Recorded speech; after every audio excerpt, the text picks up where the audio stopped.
Chiro Hustle. Sit back and learn from the greatest influencers in the profession on the world's #1 chiropractic podcast. Before we dive into this powerful episode, please remember to subscribe to our channels and give us a 5-star rating on iTunes and Spotify to continue hustling. This episode is sponsored by Imaging Services, Chiro Health USA, Chiro Moguls, Pure Chiro Notes, Titronics, doTERRA, Sherman College of Chiropractic, New Patients in a Box, the Influencer Authority Podcast Training, Mango Voice, Community Healthcare Resources, and Invisired. Let's hustle. Hey guys, welcome to episode 399 of the Chiro Hustle podcast. I am your producer, Luke Millette, and here's your host, James Jester. So today we had the opportunity of interviewing Dr. Jay Greenstein. And if you want to understand that chiropractic is the solution, stay tuned. Welcome back. This is another episode of the Chiro Hustle podcast. We got episode 399. Wow. We have Dr. Jay Greenstein on with me today. He is out there on the East Coast somewhere, working his magic, helping people and supporting this beautiful profession of chiropractic. And I think this episode is going to open up a lot of eyes, ears, and hearts to what your method is and how you're implementing your strategy and your strategic plan to help more people. But before we get into this episode, Dr. J, I'm just going to let people know a little bit about why we do what we do. Is that okay? Yeah, man. Love it. Let's do it. Freedom of speech. We protect freedom of speech, specifically in chiropractic. And some of these words that I'm going to share with people in the intro here, they might want to go to their favorite search engine and find out what these words mean if they have any confusion. And the first one is we support BJ Palmer Sacred Trust. We protect that. And, it takes a long time to understand why we do what we do, or somebody to understand why they do what they do. But that's why we do it, because I think that we have to guard it.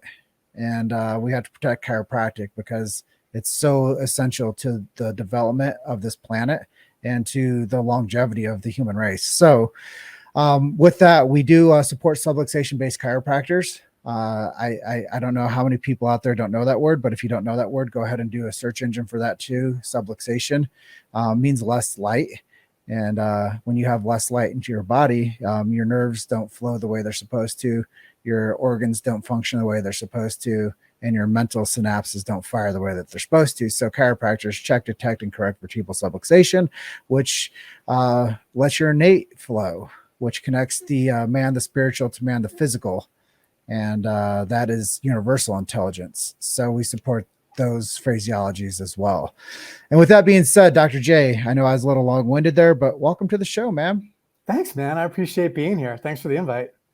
Yeah, I saw that you were doing some heavy lifting in the chiropractic profession, and this is our first connection, so I'm really excited to jump off the cliff with you. I love it. So question one, I really love this question because I tell everybody, your friends, your family, your colleagues, your significant other, everybody's going to listen to this episode of you, and they might not remember why you are so devoted to chiropractic.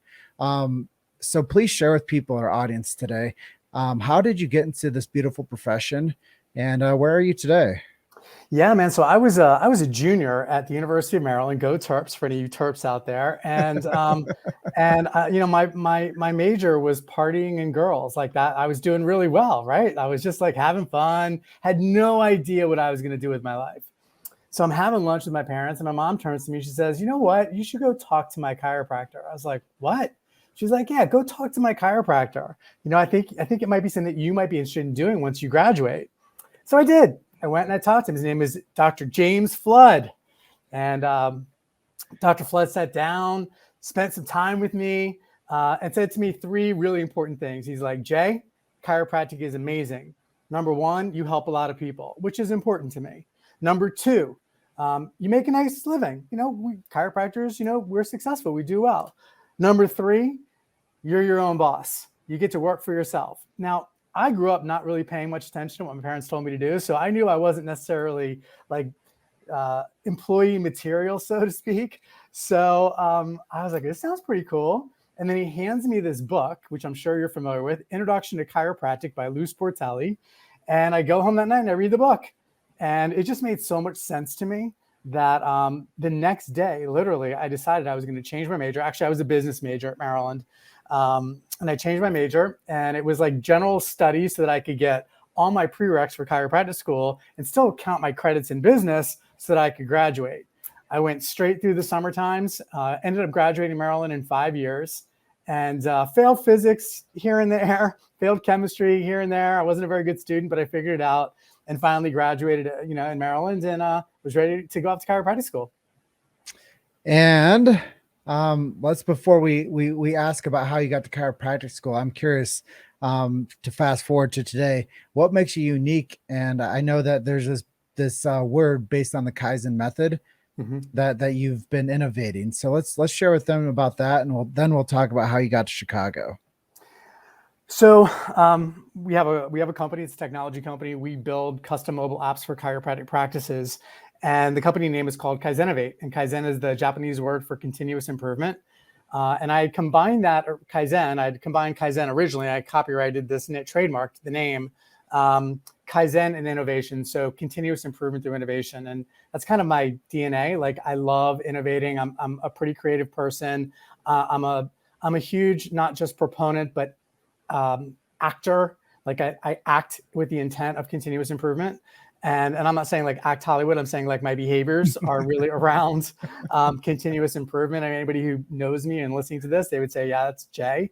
But the Kaizenovation was a long word for people to say. So my team and I decided we were gonna shorten the word and turn it into a verb, Kaizenovate. So to improve something through innovation is to Kaizenovate. And so that's our company name. And it's been just this incredible ride building this technology company.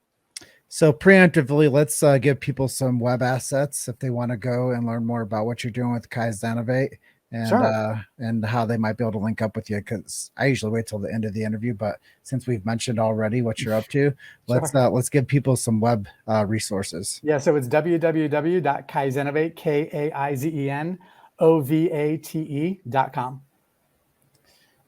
Awesome. Well, I like that we've done that, because if anybody just listens to the first 6 minutes here, they get a chance to, they don't have to fast forward all the way to the end of the episode. If they choose that, they just want to get the assets from us. And then you went to national. I did. I went to national. How did you go from being a terrapin to to a Lombard? So my mom's chiropractor, and by the way, there's another really important component, and which I want to share as to why I became a chiropractor. My mom had been in multiple car accidents, and I could see the misery that she was going through in the medical system. Drugs, more drugs, and then more drugs. There were no solutions for her. And until she finally went to the chiropractor, this guy, Dr. Flood, who changed her life forever. So I failed to mention that. I apologize. But it was those two things in combination, seeing chiropractic work for my mom, and then having this great conversation and reading the book by Lou Sportelli, that really were the key drivers for me. So anyway, so Dr. Flood went to New York Chiropractic College, now Northeastern, I think, University of Health Sciences. And, he's like, you got to go to New York. I'm like, all right, cool, I'll go to New York. I mean, this guy was like my mentor. I was going to do whatever he told me to do. But during my last years at Maryland, I would go around the state of Maryland and just meet as many chiropractors as I could. I'd knock on doors. I'd talk to as many chiropractors, ask them questions. I ended up meeting this guy, Frank Roberts, who is out of Baltimore. May he rest in peace.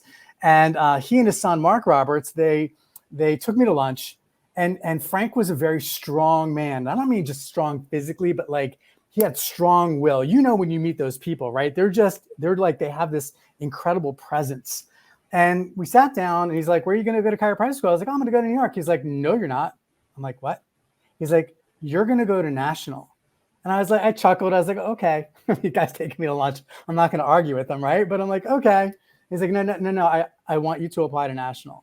I was like, okay, Dr. Roberts, I'll apply to national. Meanwhile, I'm thinking the whole time, like, and I also applied to Life. I'm either going to go to New York, I'm going to go to Life, I'm going to go to national. So fast forward, applications go in, then I go to visit school. So I go to New York. I'm on this little road trip. I go to New York and I sit in front of the admissions director, and she looks down at my transcripts and she looks up at me.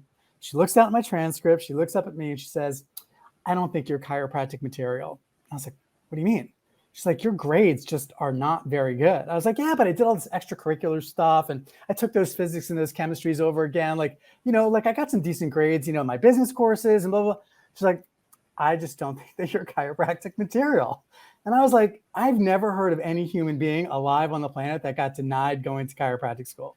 So anyway, my next stop is national. Now I'd heard of this guy, Jay Triano, who some of you may know, some of you may not, but at the time was one of the most well-known, most productive chiropractic researchers. And he was out of national. So I went to national and I did the whole tour and then I met Jay. And at that point, I just felt like, if I have the opportunity to work with this guy or know this guy, chiropractic research is really, really important. We know that it works anecdotally. I've seen it work in my family, but I want to be able to, the undisputed truth, right? Like the undisputed truth that can't be argued. And not that our patients are not undisputed or our anecdotal evidence is not undisputed. It's valuable, but I wanted to contribute in that way. And so I decided to go to national, and that's how I got there. Well, I think it's a really cool story, and you didn't say anything about being a Cubs fan in your bio. So no, I'm not a Cubs fan. No, definitely not. And I was there when the Bears were good. I mean, I grew up now a Washington Commanders fan, but a Redskins fan. And football is really my jam. Football and college basketball are things that I really love. That's cool. Yeah, and I know you did some work with the Olympics too. Yeah, tell us that story. Yeah, so I had been involved in the ACA Sports Council and the Federation of International Chiropractic to Sport, which is like the international organization that helps place chiropractors in games and in games across the planet. And I'm still involved to this day. And Dr. Tom Hyde is probably one of the most well-known, well-respected sports chiropractors on the planet, was one of my mentors. He opened up a lot of doors for me. And he came to me one day and said, hey, look, the World Olympians Association, which is like the alumni group for all Olympians, they're looking to put a chiropractic clinic into their center for Beijing. And he's like, would you be what's called the chef de mission? Basically, like, will you chair that? Will you run that for the group? And I said, sure. I was a bit scared, but I was like, sure. And so we recruited doctors from around the world, England, Canada, Singapore. Like we had docs from all over the place. And I was responsible for just putting this all together, like, everything from electronic health records to uniforms to clinical protocols, the whole 9 yards. I was extremely blessed. I mean, these docs that came to work were just freaking all-stars. And what's really cool when you get into the sports chiropractic world is like, there's really not a lot of egos. Like everybody knows that everybody else is really good at their job. So everybody's really open about learning about how they do things. And it was great because first and foremost, they did not have chiropractic services in the polyclinic. So like Ted Forcum, who is an amazing sports chiropractor, he was part of the US team, but other Olympic athletes from around the world couldn't obviously access TED. And they didn't have chiropractic in the polyclinic, only physical therapy. Politics in the Olympics and healthcare is not much different than politics elsewhere as it relates to inclusion of chiropractic. So this was the only place that Olympians who didn't have a chiropractor on their team, this was the only place they could go. So we were treating athletes from all over the world. And these were athletes that typically didn't have, the countries didn't have the resources to have chiropractic, or chiropractic wasn't even part of their healthcare system. So it was a privilege to work with these athletes who maybe were exposed to chiropractic for the first time. And, we were able to change their lives forever and, help them compete at the highest level at the biggest, set of games on the planet. Yeah, it's just an incredible experience. Well, it kind of is reminiscent to me of like doing a mission trip, but doing the mission trip for high-end athletes. That's exactly right. Exactly right. It was a mission trip. You're exactly right, James. Exactly right. Yeah, I love that you're so passionate about being in leadership and helping people with their business strategies and learning, I think. And then what I really appreciate about you is you learn to teach. And I think that's something to be admired in this profession, because we do need to have better pass down. We need to pull people up and to be able to pass on wisdom to them and to be able to make an impact on them. And I think that you do that by going out there and experiencing the world And when you get these young DCs that are coming out of school now and they need some guidance, one of those things I want to talk to you about today is practice growth. What are some strategies or some methods that you used that you think that the future chiropractor, or the chiropractor today, as Edison called them, the doctors of the future, but now we're the doctors of the present. Yes, and we now are. we're the doctors of cause. So DC is doctor of cause. Love So that. what can we do to get these chiropractors that are like ready to go out there and change the world and their hair's on fire? Some methods to go out there and have reliable growth. I think diversification is really the word. I think you have to understand that there are multiple channels in which you can bring new patients into your world and change their lives. And, for our practices, we have areas of focus. We've got our internal referral strategy. We've got specific questions that we ask our patients to drive answers that might lend them thinking about who they can refer into the practice.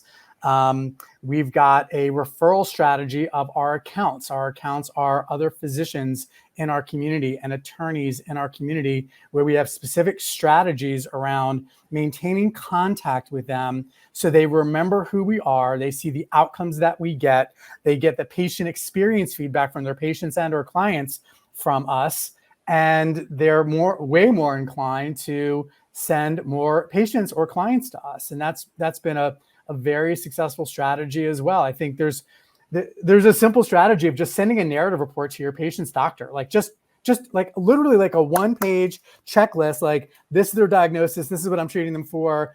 I'll reach out to you or reach out to me if you have any questions. Like simple stuff that puts your name, your brand, and the patient's outcome in front of them. Initial and final narrative reports. You do that with every single one of your patients. It's just you're building a pipeline of growth. Then of course I'm sorry, Jim, you were gonna say something? No, I'm just gonna say, so you're saying relationship capital matters. Oh yeah. I mean, like it's all about relationships, is it not? Yeah. Always, relationship with your patients, relationships with your team, and certainly relationships with your accounts. And I really enjoy that. I love walking into a physician's office and, for lack of a better term, demonstrating our skill set. Like medical doctors, for the most part, really do not understand what we do as chiropractors. They just really don't get it. And so being able to go in and educate them about what we do, the outcomes that we get, how it matters to their patients and their practice, by the way, and also making sure that they understand that we really know our freaking shit a lot better than they do when it comes to the care delivery for the treatments that we provide for our patients and their patients. It becomes an eye-opening experience for them. And that builds trust. And of course, who do people buy from? Who they know, like, and trust. And so they're going to refer to us. And we've built a huge component of our practices that way. So there's internal referral, there's our account strategies, and then there's our digital kind of marketing component. It's everything from organic posts to paid advertising to email marketing campaigns. Those are also extremely beneficial and important, helps drive growth for our practice. But I would encourage young docs getting out of school to experiment and explore with all those strategies, and just go out there and act, do things, try things. And when you do, you'll learn. And when you learn, you grow. And that is the essence of building a strong chiropractic practice. You've made it to Chiro Hustle. Sit back and learn from the greatest influencers in the profession on the world's #1 chiropractic podcast. This episode is sponsored by Imaging Services, Chiro Health USA, Chiro Moguls, Pure Chiro Notes, Titronics, doTERRA, Sherman College of Chiropractic, New Patients in a Box, the Influencer Authority Podcast Training, Mango Voice, Community Healthcare Resources, and Invisired. Let's hustle. Yes, and I love so much what you say there. And I always tell people that the more hands you shake, the more money you make. I love that. It's so true. Your network is your net worth, right? Yeah, and people, no one cares how much you know until they know how much you care. And a simple follow-up strategy to just build rapport Yep. with other professionals in your community. And I think the first thing you said that you didn't mean to say was take everybody to lunch. Like, how did you end up in chiropractic school? Well, a chiropractor took you to lunch. Yep. And my Yep. recommendation for other chiropractors is to go out and meet your other practitioners in your community, because we're all more alike than we are different. Yep. And when you start building rapport in a local market with other practitioners, it builds the ethos of the profession, and the identity of the profession gets stronger.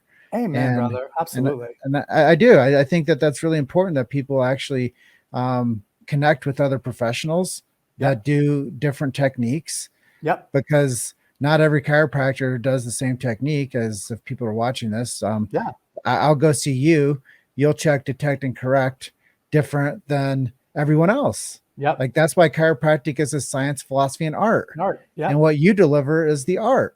Yep. And 100%. you get the fundamental science, you get the fundamental philosophy. Well, I hope so. And then at that point, you become the doctor that does the art. And I think that that's the most beautiful thing, and the most misunderstood thing about the life of a chiropractor is all chiropractors want to say, well, you're not a chiropractor if you're not adjusting anymore. And they want to hold them back like crabs in a bucket. Like, they think that they have to, like, retain everyone's identity to just be the guy that's the adjuster, which I think is so valuable. Sure. But there's different levels on, the political end of chiropractic, the collegiate end of chiropractic, the mentorship end of chiropractic. And there's a huge need for all of that. Yep. And we have to be a bit more sensitive to our brothers and sisters in arms. And we have to be able to say, you know what? I want to be your friend. Yeah. I want somebody to check and detect and correct vertebral subluxation on me. Will you be my doctor? Yeah. I'll tell you what, you brought up a couple of things for me that I think is really important. You said some critical things, and one of the things that, like, it spurned something for me about, like, taking someone to lunch. And I would encourage every single one of you that are out there listening to find other chiropractors in your area. I don't care if they're next door to you or down the street and you view them as competition, which you should not, because there's plenty of patients to go around. But meet as many of your colleagues as you possibly can. Network with them, talk to them, share your challenges with them. There's no shame. Everybody has challenges. I've had more failures than successes. Share those challenges and work together to build the brand of chiropractic and build your practice. And I will tell you, I send a lot of referrals to other chiropractors. I have these great chiros that are neuros. They have diplomates in neuro. They're amazing. I send them patients all the time. You know what? I just saw on my schedule today, they sent us a patient today. Like, there's cross referral. You're not going to lose patients to your other chiropractic colleagues if you feel like maybe they can treat this patient a bit differently or a bit better than you can. And then the last thing I just want to say really quick, James, is that, this idea of being sensitive is really important. And I would add to the word being open. And there's a great book by Adam Grant called Think Again. And if anybody wants to really expand the way they think about the world, they think about themselves, they think about their lives, I would highly encourage them reading the book Think Again by Adam Grant. So you made me think about this too, is when you get to know people, and you get people coming into your clinic that had an experience at another clinic before, be sensitive to the other practitioner and don't dog on them for doing things their way. Yeah. So don't side with that new patient and say, yeah, I don't like that guy either. Not be cool. Be like, yeah, all chiropractors have a different science, philosophy, and art. And the way that they deliver chiropractic is a little bit different than mine. And I'm going to take care of you and honor you through my methods the best that I can. But that guy is amazing too. And let's not forget that. Love that. So we have to be watchdogs for our behavior. Yep, 100%. Because you know what? Those patients could be leaving my office and going and saying, hey, Dr. J sucked. And, I'd want somebody to have my back too. Yeah. And just like Outcast says, I got your back with chiropractic. I love it. So I know that we have about 7 minutes left of our show today, but I'm really curious about your positioning with the future of chiropractic and some of the things that you're working on and how we can make a better future for this beautiful profession. Yeah, happy to share. So in November of 2019 at the Chiropractic Summit meeting, also the same weekend was the Congress of Chiropractic State Association meeting in San Diego. We had 2 different sessions that were facilitated. And in both sessions, it was clear that for the profession to move forward, we needed a real strategic plan. Now, I've been in multiple, like for years, been in these Chiropractic Summit meetings. I love my colleagues, and we would try and do it ourselves, and it just never went anywhere. And so, the encouragement was, hey, let's not just have a strategic plan, but let's have a professional like do this with us and for us. Same conclusion at the Chiro Congress meeting a couple of days later. And then a task force was created. I was, fortunate enough to be, asked to serve on that task force to figure out like, well, how are we going to do this? And we did. So what we did is we interviewed all these professional strategic plan companies that were out there. I think there were probably close to 50 that applied to build this plan for the profession. Ironically enough, or strangely enough, normally you would pick one company, right, James? It would be like, okay, we're going to pick company A. But for us, because we had such a diverse group of thinkers, had such a diverse and creative group of thinkers in this task force, someone came up with the idea. Her name is Chris Dow, who's the executive director of the Michigan Association of Chiropractors. She's like, what would it look like if we picked all 3? And like my first reaction was like, well, WTF, like, what is she talking about? But then I got to thinking about it. I was like, God, that was freaking brilliant. It was a great idea because each one of these companies had their strengths. One was really strong in data. One was really strong in interpersonal communication. One was really strong in execution. And so we picked all 3. So long story short, we did a huge survey. Over 4,000 chiropractors participated, all walks of the profession. And from that survey, it was like, what is the expected future?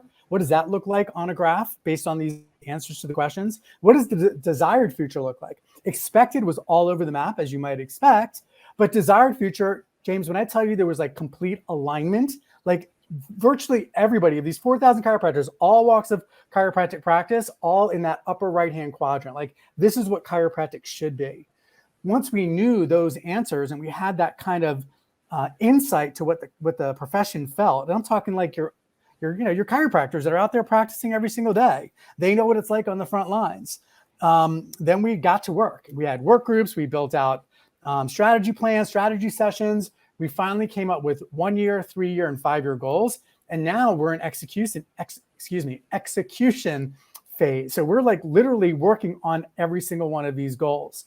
If anybody's interested in learning more, it's chiropracticfuture.org. We're all volunteers. None of us get paid. Like, this is not a money grab. This is not a political thing. We've got chiropractors who are subluxation based. We've got chiropractors who are not subluxation based. We've got researchers. We've got vendors. We've got technology companies. We literally have like the most diverse group of chiropractic participants that I've ever seen in my almost 30-year history in this profession. And that's because I know the audience knows this inherently. That's because for the most part, we actually all agree on 99% of the shit. Like, there's a couple things that we don't agree on. Maybe we have diverse opinions. Good. Diversity of thought is great. But for the most part, we love chiropractic. We know chiropractic helps others. How do we get chiropractic out to the masses? How do we treat more than 14% of the population? How do we improve reimbursement? How do we demonstrate more value? Like, all those things, we all agree. So that's why it's working so well, because we're all together working on this plan to bring literally a better future to chiropractic.